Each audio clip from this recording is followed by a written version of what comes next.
All right. We'll be doing introduction to MPLS. And as you know, to understand MPLS, there is a prerequisite. You need to have a little bit of understanding about routing, especially BGP protocol, so that the session will be useful if you have that prerequisite.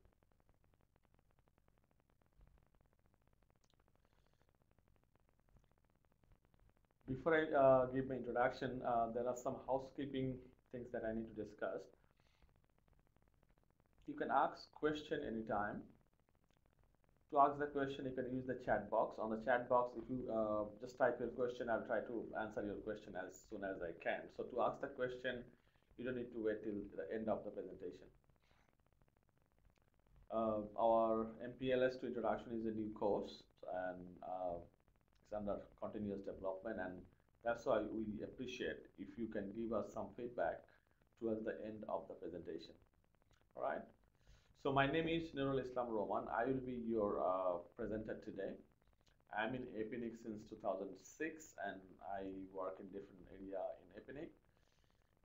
I have got interest, as you can see on the slide, especially on the routing domain, IPv6, MPLS, securities, and all. So if you have any question in context, definitely feel free to ask the question, and I'll try to answer the question.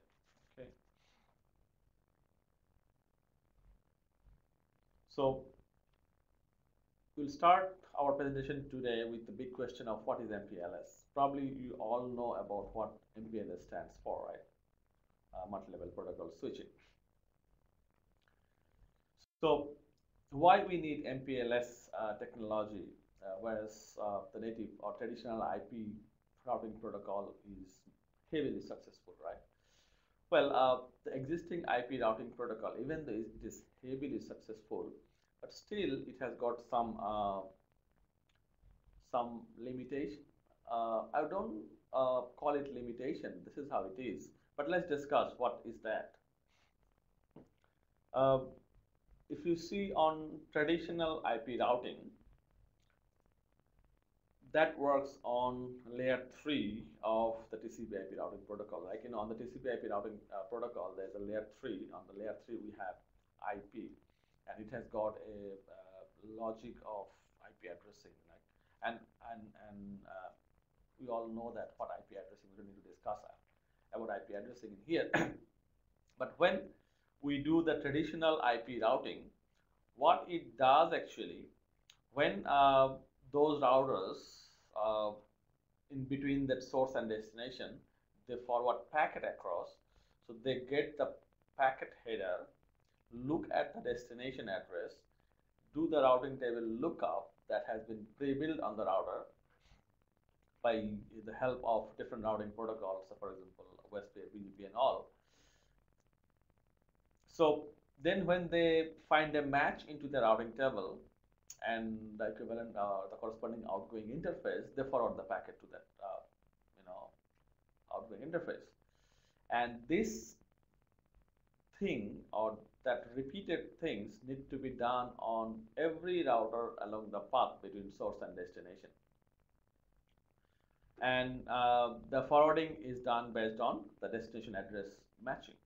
So if you see what all the routers are doing on this slide along the path between source and destination, they are looking at the IP header, trying to find a match into their routing table. If the match are there, they forward the packet to the corresponding outgoing interface. Same thing has been done. So if you see on the next slide, if any of the router along the path, which is the most likely case if it's an internet, has got the full routing table, then the scope of the search is too big, around 500,000 prefixes, 500,000 plus, currently. So that's a big job that all the routers need to do along the path.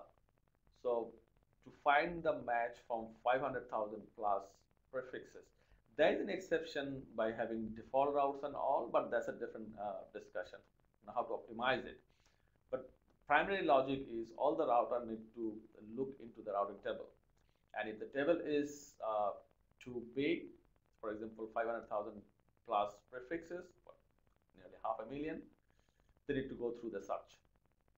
Okay, so yeah, it's a big job, and to do that, router need significant amount of time. And if you see the way internet is growing, in future that number of prefixes can be even more, right? So this is what one sort of limitation that people consider in IP routing. There are some other as well. So for example,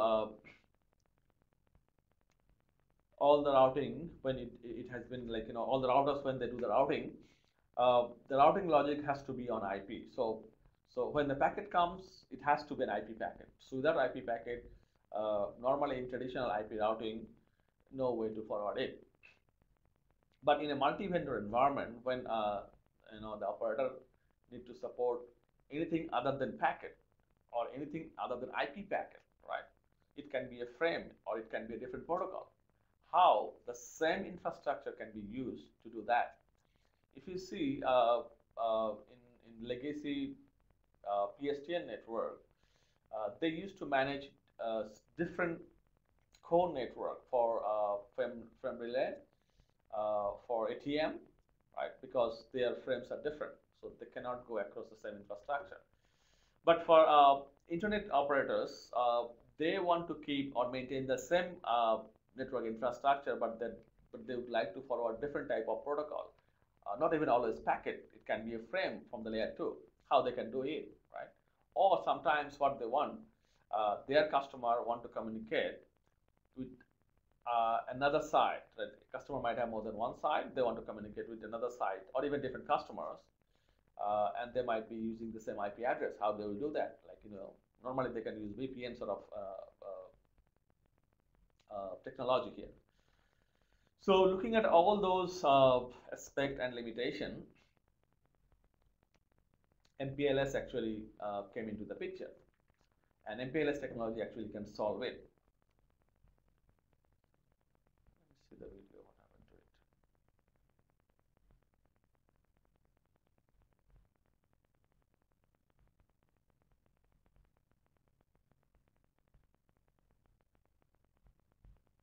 Oh, what happened to the video?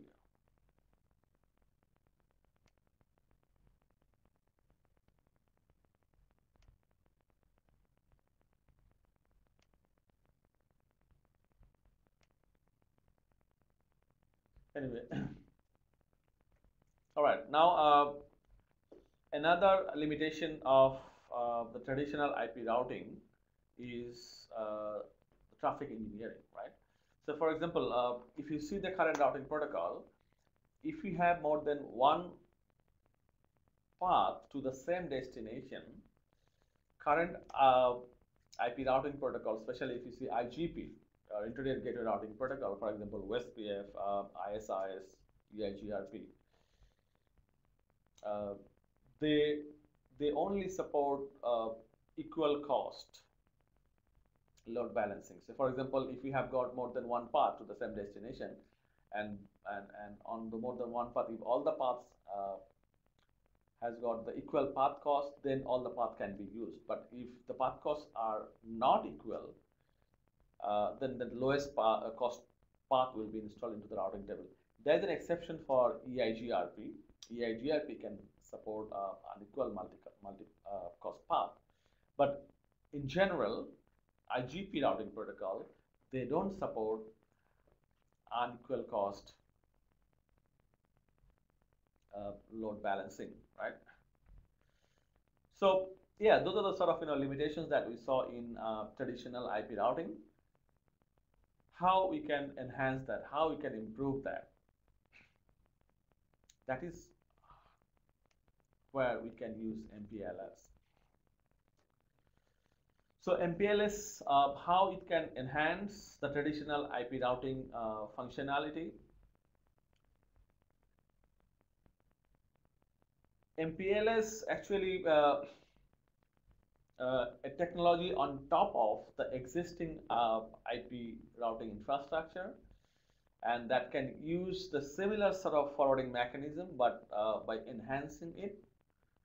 So if you see how MPLS actually in optimizing the traditional IP routing, it just use a logic called label instead of IP address, right?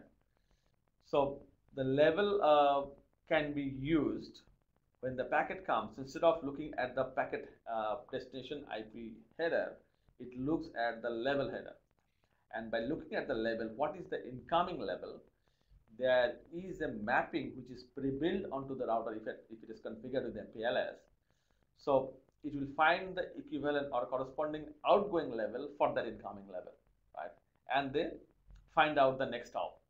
In traditional IP routing, how they find the next hop? They need to check the destination address, and for that there is a long process looking at the destination address match from a big list of prefixes. And in the previous slide, what we already explained, it can be 500,000. There is a possibility. So they look at the label. What is the incoming label? Based on that, they choose the outgoing label, right? So by choosing the outgoing label, they forward the packet. So when they choose the label to forward the packet, like incoming label and outgoing label can be assigned either on destination addresses, which is the traditional IP does. The label can be assigned to IP prefixes. Label can be assigned to something else, right? So for example, your QoS parameter, or it can be assigned to your virtual circuit ID, right? That's what we call FEC, forwarding equivalent class, based on which class label can be assigned. It can be a destination IP address, it can be your circuit ID, it can be your QoS parameters, and so on. Okay. So yeah, so MPLS is all about label, and it allocate label. Traditionally, like when we normally discuss MPLS, we only look at the destination address to add the label. But as I said on the previous slide, it can be allocated to something else other than the destination IP address. So in general, that's what we call FEC, forwarding equivalent class, on which class label can be assigned. Very likely case is destination IP address. It can be circuit ID, it can be your QoS parameter, it can be something else, right? It depends. So if you look at the basic concept of MPLS, only the edge router now need to do the routing table lookup, right? In the previous slide, when we discussed about traditional IP forwarding, what we discussed, every router along the path need to do IP routing lookup. But after MPLS, how it is optimizing this job, how it is enhancing the performance, only the edge router where the packet comes, they need to look at the IP routing table. So when the edge router, they'll find a match on the IP routing table, what it will do, it will add the corresponding outgoing label on top of the IP header, right? So there will be an additional encapsulation on top of IP packet. I'll explain those things, how the encapsulation happens. There's a slide. But yes, so on the edge router, they'll add another encapsulation, which is the level encapsulation on top of IP packet, right? As a Shim header in between layer 2 and layer 3 header. I'll explain that, then we have a slide. So when the edge router add the label, and the label packet, now when it goes to the next router, which is my core router, right? So core router now don't need to look into the IP header anymore. They'll only look at the label header, what is my incoming label, and they'll look at the existing outgoing label. So they don't need to look into the whole routing table, right? Only they'll check the incoming label and what is the corresponding outgoing label. That's it. Very quickly they can find out the outgoing label and equivalent outgoing interface. So that's how it will enhance the performance of the processing, as well as it will give you huge flexibility to forward anything other than IP here, right? Since like we decouple this requirement from IP destination to level, So it doesn't matter what I send inside the level, right? So that's what the basic concept of MPLS. And this is how MPLS enhance the functionalities. That's why in the service provider domain, MPLS is very, very popular, right? We call it multi-service platform. From the same infrastructure, you can provide multi-service to the customer. By the way, any question from the participants?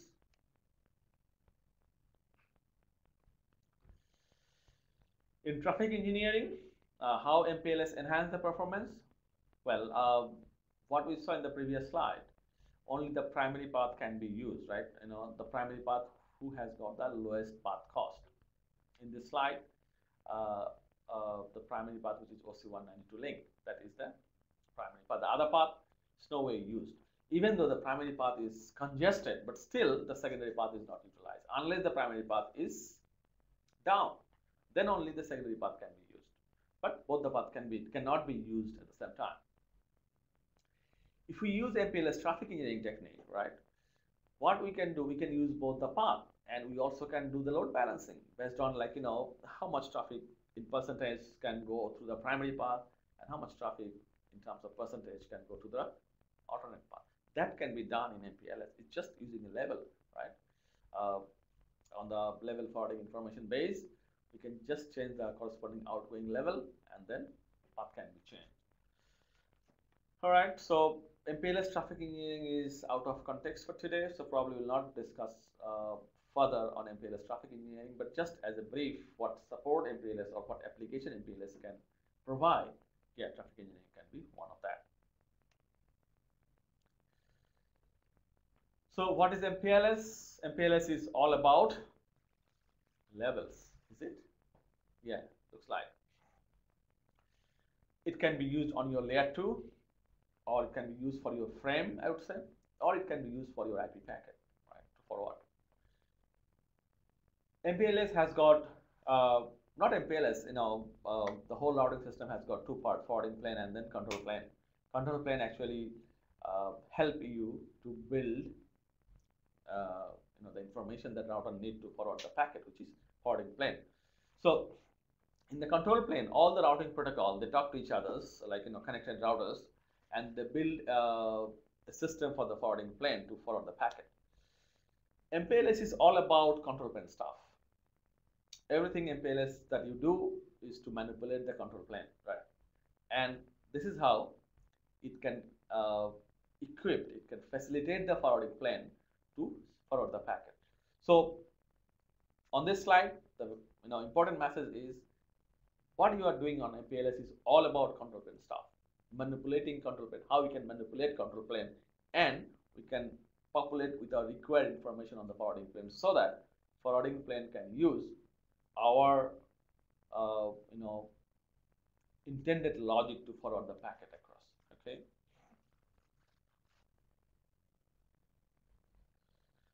So reference architecture, if you look at the MPLS reference architecture, as you can see on the slide, there are a number of routers, right? So we have MPLS domain. So if you see from the beginning, we have got a router called CE router on the left that connects to PE router, right? So what is CE routers? What is PE routers? Then it connects to a P routers, right? Then another P routers, then another PE router, then CE router. So in MPLS infrastructure, there are three types of routers you can have. So all the routers that you can classify into three classes. P routers, right, or provider routers. Those routers normally sits in the middle. Can you see that? In the middle we have P routers. They sits in the middle. So their job is just to level switch all the packet that it comes. Just level switch packet that it comes. If I need to define a P routers, the very common definition of a P router is all the interfaces that we have on the P routers are MPLS enabled. Simple as that. None of the interface on the P routers are traditional IP or native IP. All interfaces on the P routers are MPLS enabled. That's a very simple definition. What it does, it only level switch packet that it comes. One incoming interface, obviously it will receive a level packet, and when it sends packet on the next routers, it will be a level packet. So MPLS and the P routers, it receives a level packet, it sends a level packet. That's the definition of P router, because none of the interfaces are MPLS none of the interfaces are native IP enabled. All of the interfaces are MPLS enabled. So what it receives only level packet, what it sends only level packet. PE routers, provider edge routers, the router on the edge of my MPLS domain. Okay, so what PE router does? It imposes level, it removes level. Let's see the definition of a PE routers. A definition of a PE router is at least one interface of the router is traditional IP, not MPLS enabled. At least one interface of the router is traditional IP, not MPLS enabled, right? So what it does, through that native IP interface, it might receive a native IP packet, unlabeled IP packet, right? Then when it receives an unlabeled IP packet, what it need to do? It need to do a routing table lookup, right? When it perform the routing table lookup, if it find a match towards the destination of the IP packet, right, then it go and see is there any outgoing level for that destination. If there is an outgoing level for that destination, then what it will do? It will impose a label on the packet. So it will do an encapsulation, level encapsulation on the packet. So this is how a native IP packet will become a MPLS level packet, right? So that's the main job of a PE router. Well, why the PE router is imposing level? Because it receives a native IP packet. That's why we call it ingress PE, where the IP packets are coming. So ingress PE routers are imposing level, right? All right. Then it sends the packet towards the next router. It can be a P router or it can be another PE router. On the other hand, if you see on the other side of the domain, there is another PE router, right? So when that PE router receives a packet from the P router, it will obviously be a level packet, right? What it will do? It need to send the packet to the next router, right, who is not an MPLS supported router, which is a C router. I'll explain C router later on. So again, the definition of a PE router is at least one interface is native, right? So in that case, the egress PE routers, the egress interface is native interface, not MPLS enabled. So you need to remove the level, right? So the PE router has need to do two jobs. Either it impose a level if it is an ingress PE, or it will remove the level if it is an egress PE. Okay, yeah. The third category of routers in MPLS domain is customer edge router or CE router. So customer edge routers and CE routers are connecting the customer network into the MPLS domain, right? So the CE router doesn't have any clue about MPLS. It's a simple, plain traditional routers. No relation, with MPLS, right? Traditional routers. So those are the three types of routers that we have in MPLS domain. Any questions so far from the participants?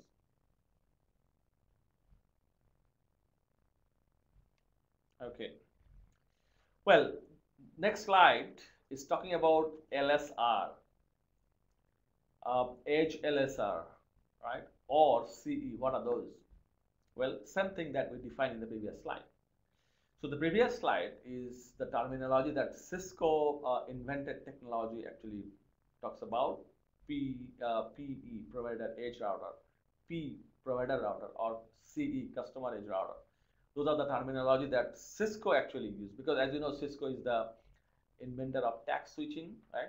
From the tax switching, it has been evolved to MPLS. So the tax switching is a Cisco proprietary one. So on the tax switching domain, they actually define different classification, as we said, P, PE, and CE. Then when it goes to IETF, Internet Engineering Task Force, who are the standardization body of the Internet technology and protocols, they actually redefine or rename those into these names like LSR, Edge, LSR, and C. So in the open standard MPLS environment, P routers, provider routers are defined as LSR. PE routers are defined as Edge LSR, and C routers as it is. So no difference. Similar thing but different name in an open standard environment. That's why if you work on Juniper technology, Juniper they define those routers as LSR, Edge LSR or C. They don't call it PPE. All right? Yeah, the same thing.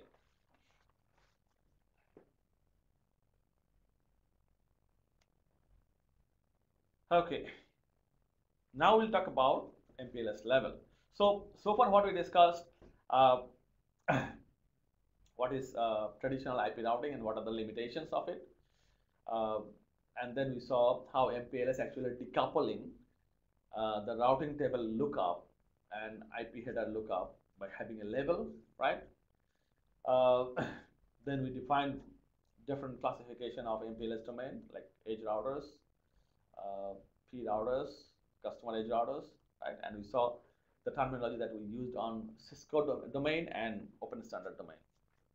Now we'll talk about levels, right? So, okay, all right. Now we understand what is level, right? Used to decouple IP logic by having a level header in between, or into IP packet. How the PE routers or Edge LSR routers are adding level, how they are doing the encapsulation, right? There has to be a protocol for that. So when the requirement actually came about the protocol, then the industry decided, or industry thought, okay, can we use any existing protocol to add the label, or we need to invent a new protocol, completely new protocol to add the label, right? The thought process was, okay, if we have to use any existing protocol to encapsulate the MPLS level, then there is a big enhancement needed on the existing protocol. Then it's easier to have a new protocol, and that is how the protocol called LDP came into the picture, new protocol to add labels, right? So I'll come to that point later on, like LDP protocols and all. But at this stage, the level that are inserted to the IP packet are 32-bit long. 32-bit long level header added into IP packet. Okay.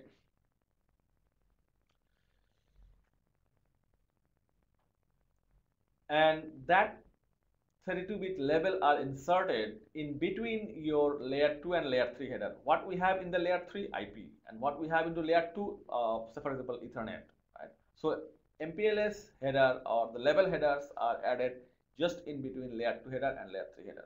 That's why we call it Shim header, right? If that MPLS technology used on frame mode infrastructure, so for example Ethernet, right? We need a separate level to be added on top of IP header. But if the MPLS technology used over ATM environment, right? That's what we call cell mode MPLS. So the ATM header itself can be used for the leveling using PPA and PCI pin. So the context today, we are not discussing about cell mode MPLS, we are discussing about frame mode MPLS. So we need to restrict on that 32-bit level that we need to add additionally. Okay.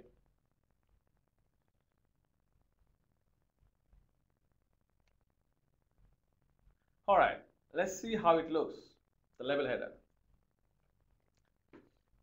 Out of 32-bit, 20-bit that you can see in here, 20-bit levels, sorry, not level, yeah, out of 32-bit, that 20-bit from here till here actually used for level numbering, right? So out of 20-bit, 2 to the power 2 raised to 20, so you can calculate how many level number can be generated. So then we see after the 20-bit, there are 3-bit actually used for traffic class, TC, right? So 3-bit means 2 to the power 3 or 2 raised to 3 is 8. So that can be used for QoS.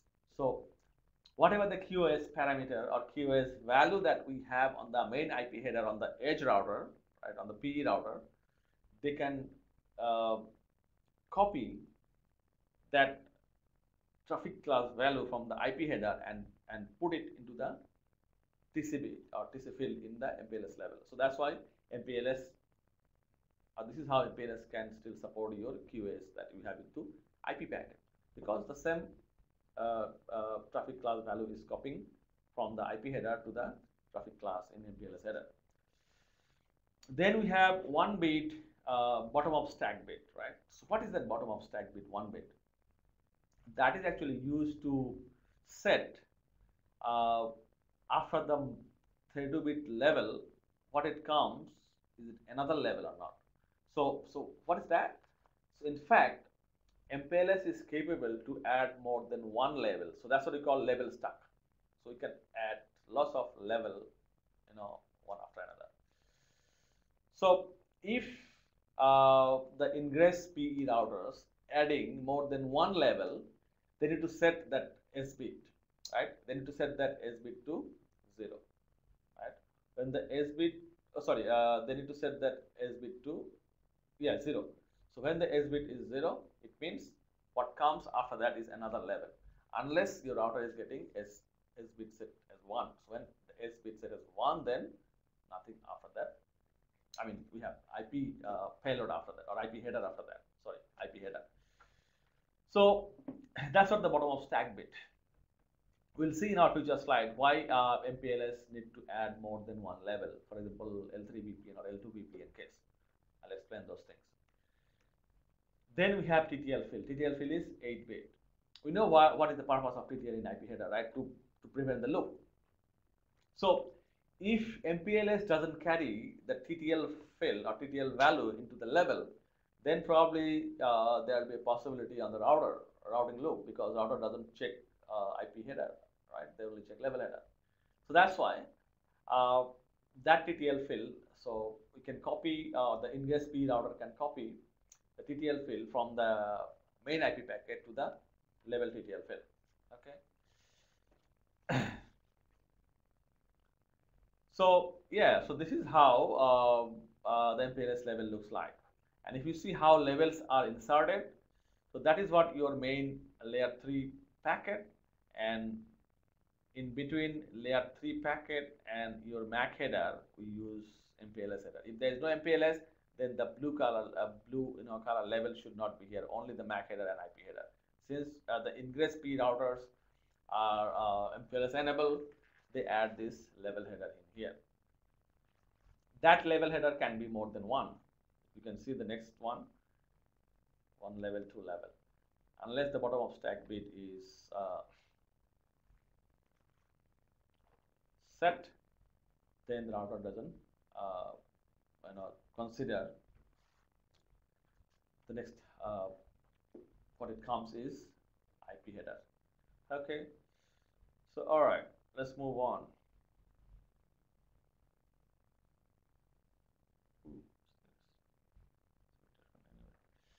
Okay, how MPLS forward packet?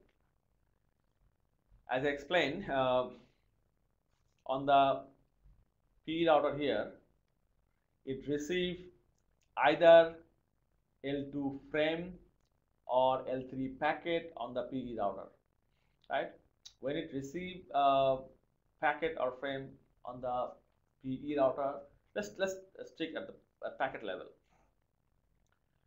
It checks the destination IP address on the IP packet, right? And it will try to find a match into the routing table. If it finds the match into the routing table, then it looks at the outgoing level, right? So when the PE router is looking at the destination address, so that's why we call it, the destination address is the forwarding equivalent class, right? If it's a layer 2 case, layer 2 VPN case, it might look at the circuit ID. Based on the circuit ID, which destination it want to go, it can add level for that, right? Then on the P routers, when the PE router check the packet, it finds a match and it finds the outgoing level are there, then it adds level encapsulation, right? When it does the level encapsulation, it adds the outgoing level onto the level header. So that packet, that level packet will go to the next router, which is the P router. So what P router will do, P router will check the in level, and then it will find, it will look for the corresponding out level, and for the out level, what is the outgoing interface, right? And if you see, when the P routers are forwarding the packet, it can quickly forward it, just it checks the in level, and for the in level, it has got the equivalent out level, right? That's what we call LSP. These are the LSPs are built before in the control plane, but we will explain those things later. And that is how the level packet can go on the other side. So what the PE routers are doing, PE routers on the ingress side are actually doing the routing table lookup and imposing level. That's what we call level imposition, right? Or push level pushing. So when the level packet is going to the P routers, what P routers are doing, they're just doing the level switching, right? Just in level and equivalent out level. So when that level packet is going to the egress PE routers, so egress P routers, when it checks the in level and into its level forwarding information database, the outgoing level is simply set null, or there is no level. It just forward the packet to the outgoing router using a native IP packet. He just pop the level from here. Now the question is, this router, P routers, the router just one hop before the egress P router, if he can identify, well, the packet that I am sending to that next P router is an egress P routers. Somehow this, if the P router can signal it to the P routers, then instead of encapsulating the packet by the P routers, it can just pop the level on here, right? One hop before, to improve the performance on the P router, because P router need to do lots of job, right? So that's what we call penultimate hop popping. Just one hop before, the level can be removed, the level can be popped. That's what we call PHP, penultimate hop popping. On the Cisco router, that is the default behavior. We can change it if you want.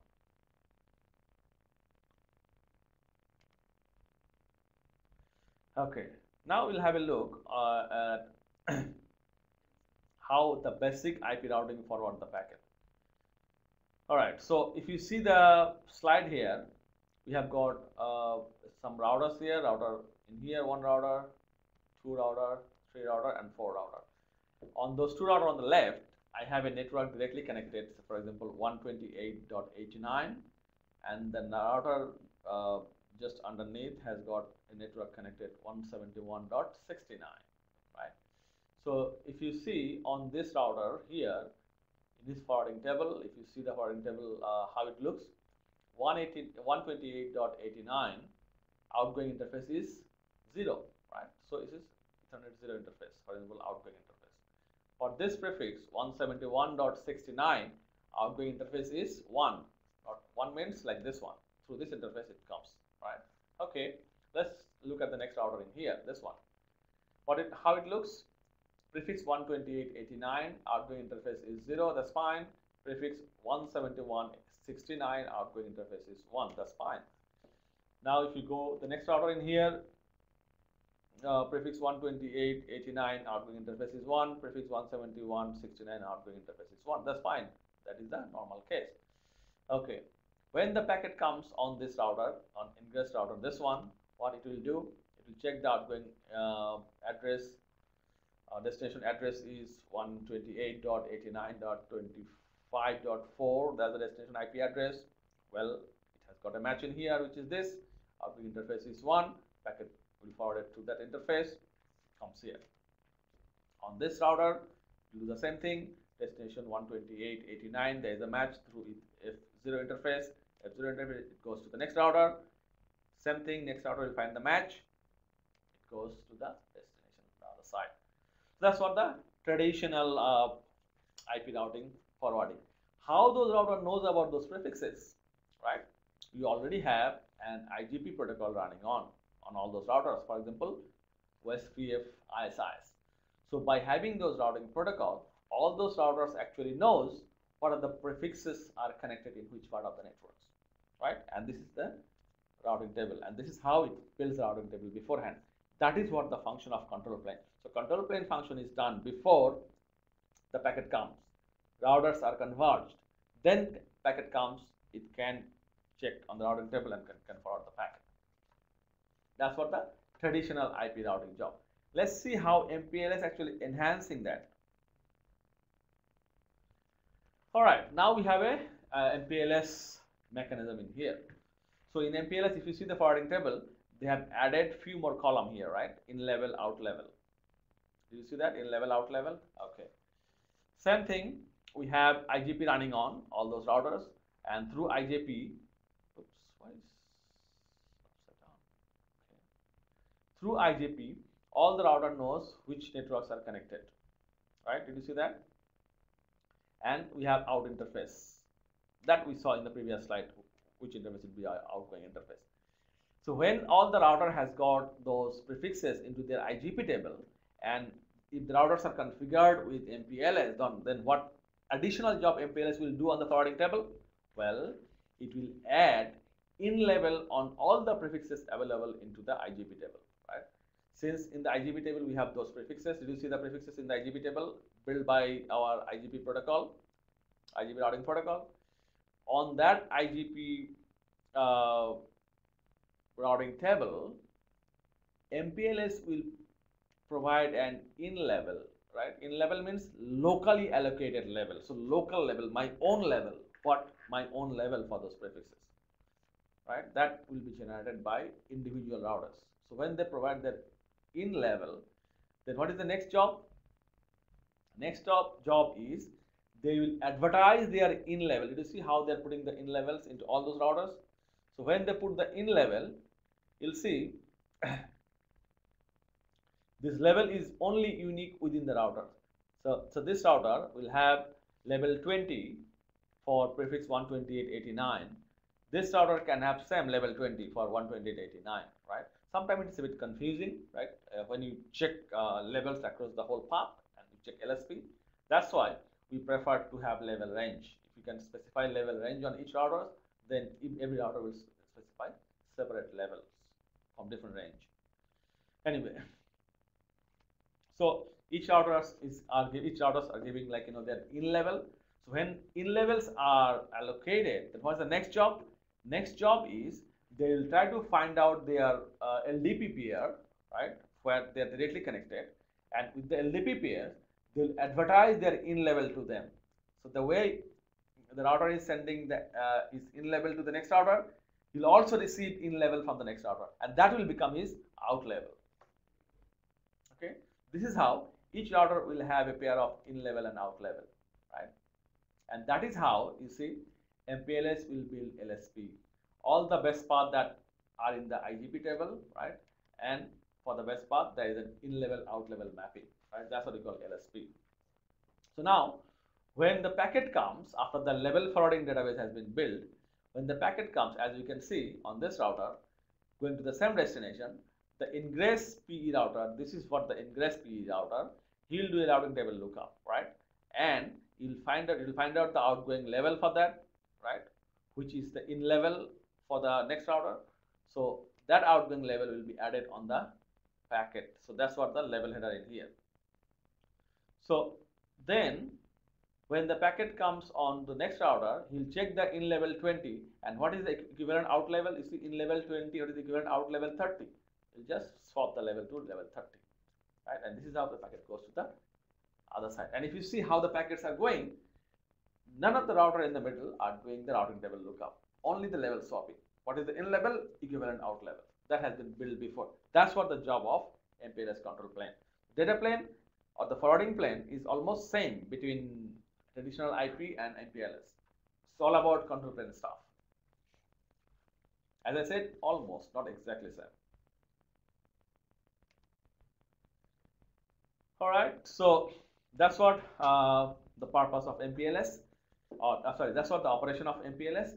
So this is how if MPLS operate, what service it can offer, right? Well, one of the very popular services is MPLS VPN service, and that VPN service can be layer 3 VPN or it can be layer 2 VPN. Let's see what is MPLS VPN service. Okay, if you see our previous slide, if we have customers like this here, I'll go back to the previous slides.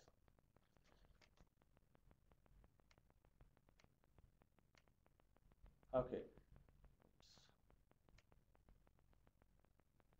Too fast. Yep, in here. If we have a customer connected to this PE router, right, and if the customer is using a LAN IP address, say 172.16, some private IP address, right, if I need to connect that customer through my infrastructure to the other side or other side of the same customer, he might be using the same private series but different subnet, right? What if I have another customer in here that is the same IP address? Can I, collect his prefix into my routers, because there will be duplication now, right? Because both the customers are using the same IP address. In the traditional VPN case, we use some sort of encapsulation on top of IP packets, say for example GRE tunnel, right? Or we use IPsec tunnel to isolate different IP packet from the infrastructure. That's what we call overlay VPN, right? In MPLS domain, how we can facilitate that? In MPLS the same way, right? Let's see how we do that.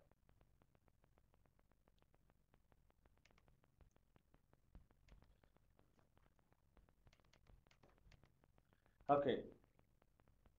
Let's move on.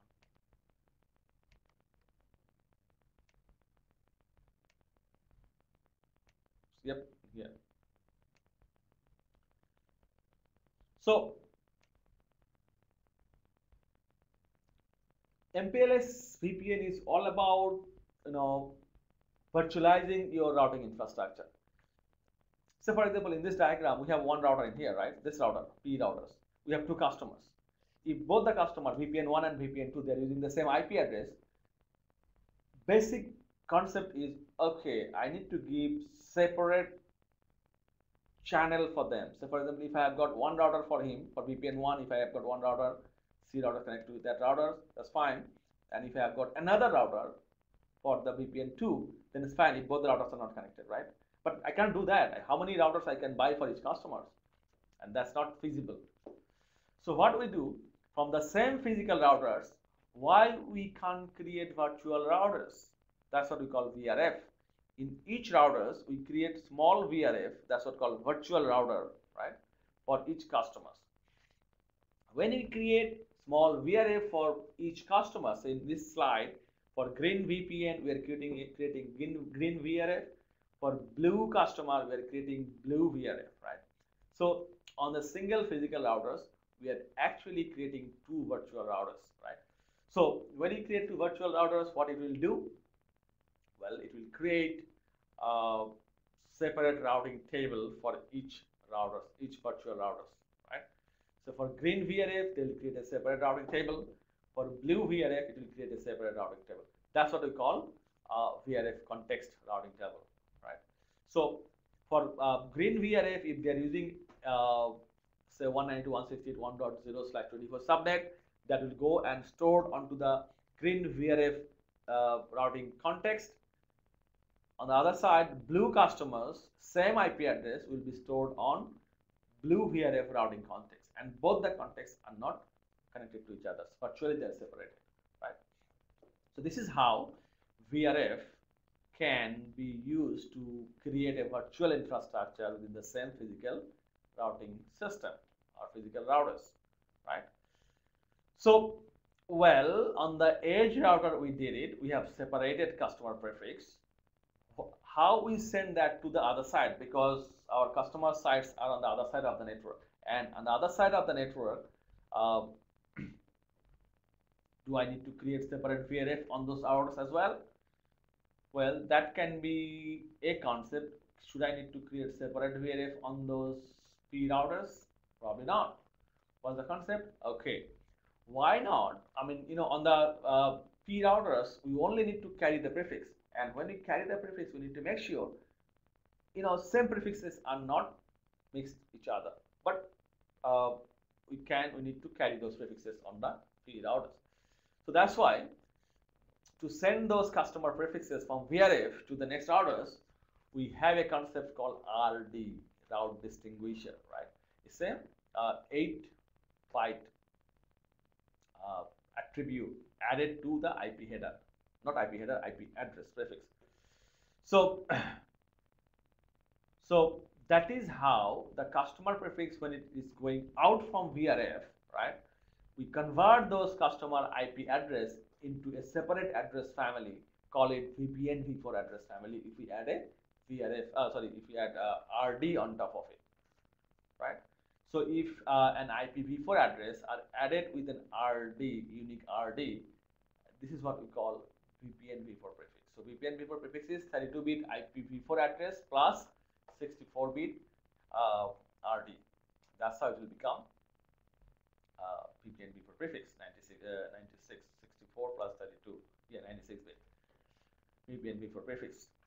All right, so yeah, so all the P routers, when they will exchange prefix, they'll just exchange VPN v4 prefix, and that's why in the BGP protocol, in all the routers, we need to configure VPN v4 address family, and that is why we need to use multi-protocol BGP, right? Multi-protocol BGP is all about supporting more than one protocol, IPv4, VPN v4, VPN v6 is also possible, right?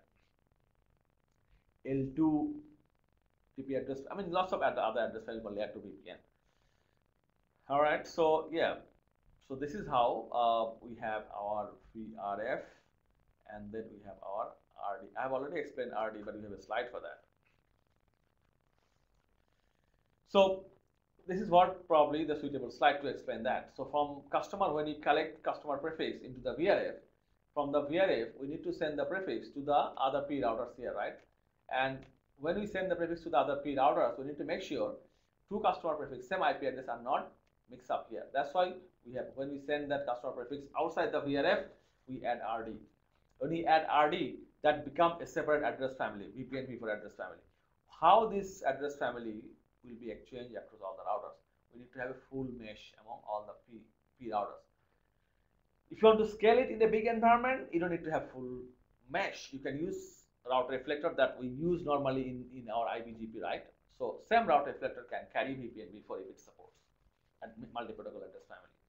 So we can have full mesh only with route reflectors, right? And route reflectors can carry the prefix across all the other routers. This is how route reflectors can send. So for example, in here we have VRF. It goes VRF, and then we have got VPN v4 prefix sent to the route reflector, and route reflector can carry that prefix to the other side of my network. Okay, so here if you see, when we have CE connected to the PE on the VRF, that's what we call PEC routing in here between CE and PE VRF. It can be any protocol. It can be static, it can be eBGP, it can be WSPF, anything else. If you're using static, make sure when the customer prefix comes here on the VRF, and from VRF it goes to other PE or the router reflector via multi-protocol BGP. We need to redistribute the prefix into BGP here, right? Or if you are using PEC routing, BGP PEC routing in between the PE and CE, then we need to redistribute, right? If it is anything other than BGP, WSPF, ISIS, make sure we need to redistribute both way. Any questions so far from the participants or from the audience? No question?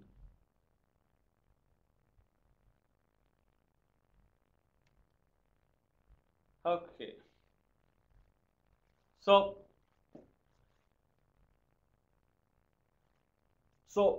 if you see in the MPLS domain on the infrastructure core routers, we had RD 8-byte field. That's just a field to distinguish the prefix. And if you see when the prefix are distinguished, the prefix can be exchanged via all those P routers in here, and it can go to the other P routers. On the other P routers, how the other P router knows that prefix will belongs to which VRF? So on the PE router, they need to pull the prefix into the particular VRF, right? And to do that, we use another technique in here called RT, route target. Route target is all about a community attribute of BGP. Make sure route distinguisher is not an attribute of BGP. It's just a field to distinguish the prefix. But RT, route target, is 8-byte field, which is a community attribute of BGP. So BGP on the other VRF can use those RT attribute and pull the prefix into the corresponding VRF, right? Now the question is, okay, on the control plane, we distinguish the prefix using RD, and we use RT to pull the prefix into corresponding VRF on the egress P routers, right? Then when the packet comes, why we need multiple level? Well, in BGP, when the exchange route between PE routers, when those different prefix goes to corresponding VRF, they exchange level. That's what we call VPN level, right? And when the packet goes across, packet doesn't carry any RD or RT. Packet only carry level.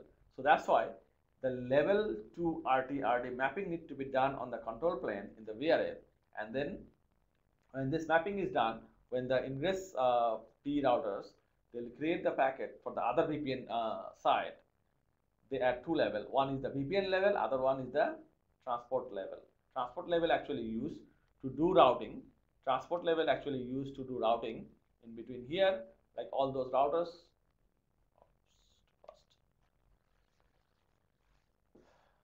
In between here, all those routers, they'll use the transport level, but inside there's the VPN level. When the packet comes here, VPN level will make sure which VRF the packet need to send to, right? And this is how the packet goes to the corresponding VRF, and from that VRF, it goes to the C router as a native IP packet. Make sense? Any question on that?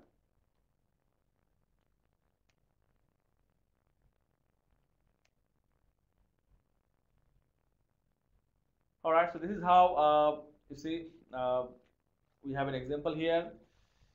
In here between CE1 and PE1, we have eBGP protocol is running, and this router is sending prefix 1/16, right? When it comes to the VRF in here, it add RD 16.1, for example, RD:116:1/16, and it add next hop as the self loopback, its own loopback as the next hop, and route target export as 100:1. So when that prefix goes via those international domain to the other side, if you have import same RT route target, that prefix comes here, right? And then there will be a mapping of next hop and levels in here, right? So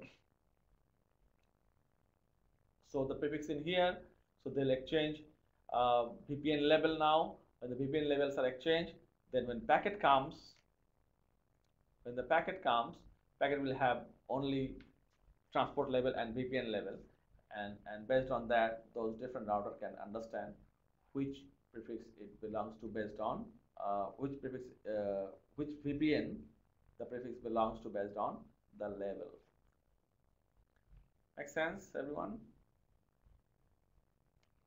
All right, so if you see the data plane now, C router sending a data, IPv4 data, it goes to the VRF at VPN level plus IGP level.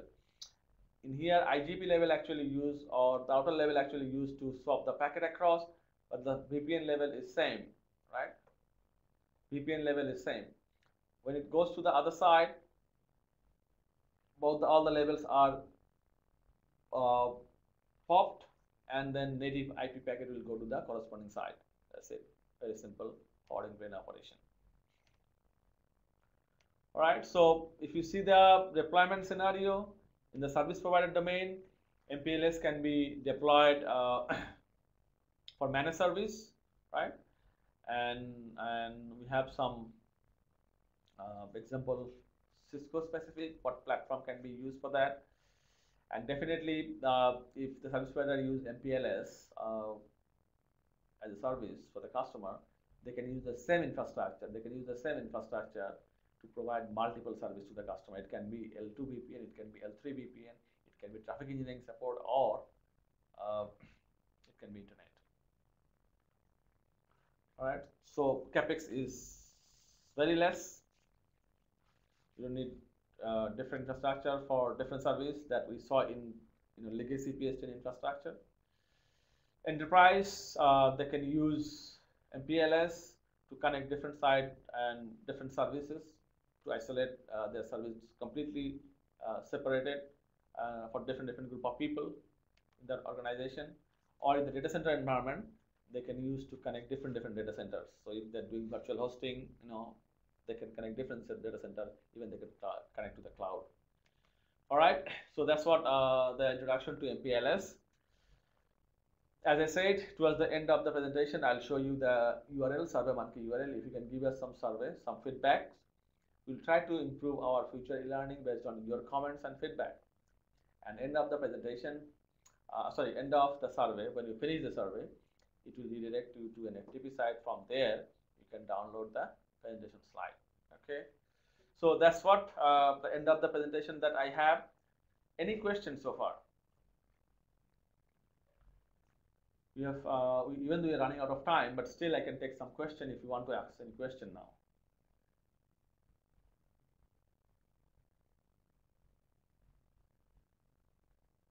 Well, we are running a number of tutorial and workshop in different part, in different face-to-face workshop and tutorial, but not on e-learning though. If you can come to APNIC website, training website, training.apnic.net, you can see a number of schedule that you have for future training. MPLS is also a training that we offer regularly. Keep your eye on in our website. There is a event running on, next one is Sano. We are doing next MPLS probably in Apricot in Japan. So just come to APNIC website. We are doing an MPLS 5 days longer version MPLS workshop in Apricot. Just register for that and make yourself available. I think I don't know which part you are in Asia Pac, but yeah, Japan is the next place where we are doing MPLS. If it is not suitable, keep your eye on the training website. We might do MPLS in some other part. In Nepal, we did MPLS I think in 2012. Probably if you need to have an MPLS training in Nepal, you can do it. Just send an email to training@apnic.net, training@apnic.net, and what training you need in which country. We can keep a list and then you can make future plan. Well, in Bangladesh, we recently did MPLS in Bidinong in Cox's Bazar. We can, I mean, in 2015 we have a plan to do MPLS probably in Bidinong. It was November, Bidinong 4 probably we might do MPLS in Bangladesh. Bidinong 3 we don't have any plan to do MPLS yet. Any other question?